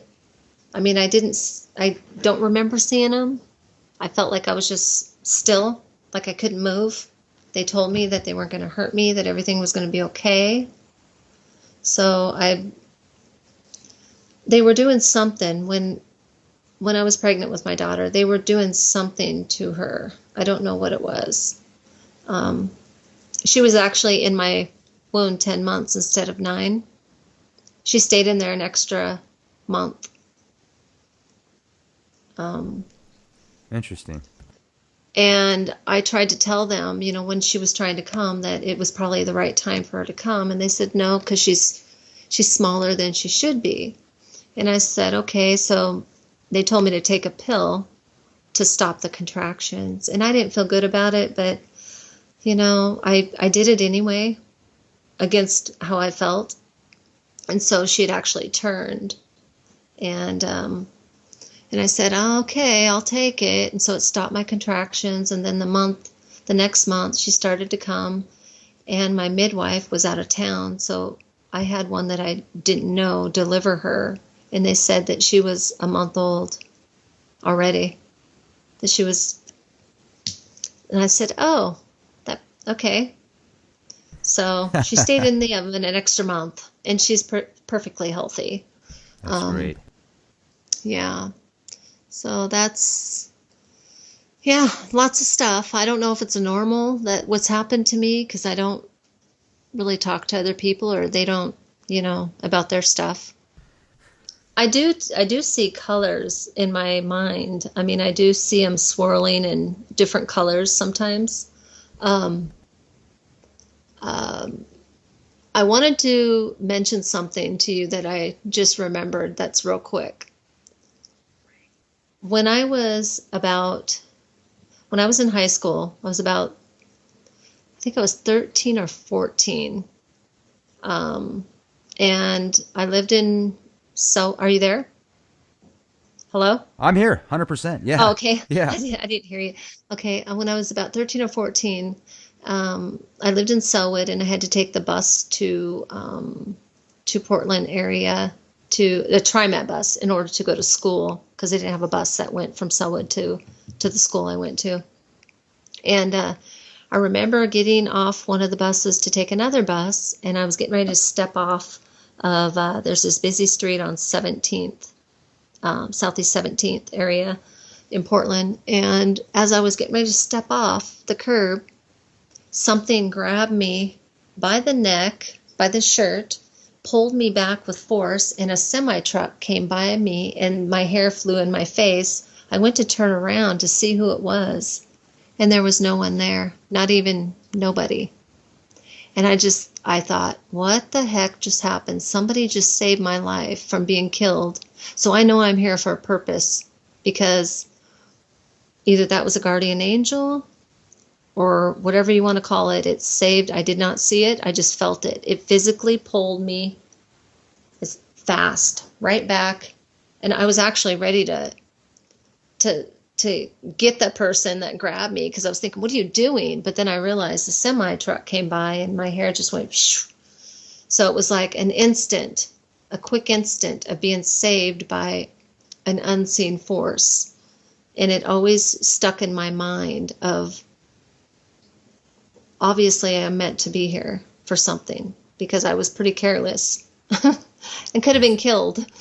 I was at McMinimum's, because my husband and I went back there a few times to see if we can, I can almost call an orb, if you want to call it an orb or whatever it is, to me. Yeah. When You can in do a that? picture. I can do that, yeah. And I wanted to try and get this cat. It was on, I can't remember what floor. I think the second floor or the third floor at McMinimum's, where they have a cat on the door. And they actually do have a cat, a ghost cat there, is what they told me. And it was a striped cat. So the cat I seen was the cat that's there. And I called the cat to me, and I thought it was to the left side of me. And I had my husband take a picture. And so I have my arm out to have the cat on me.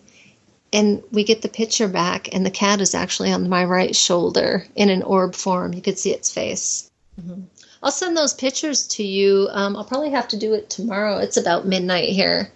All right. Thank you. Thank you very much. You have a good night. You take care. You too. Okay. Bye-bye. Thank you so much. Bye-bye.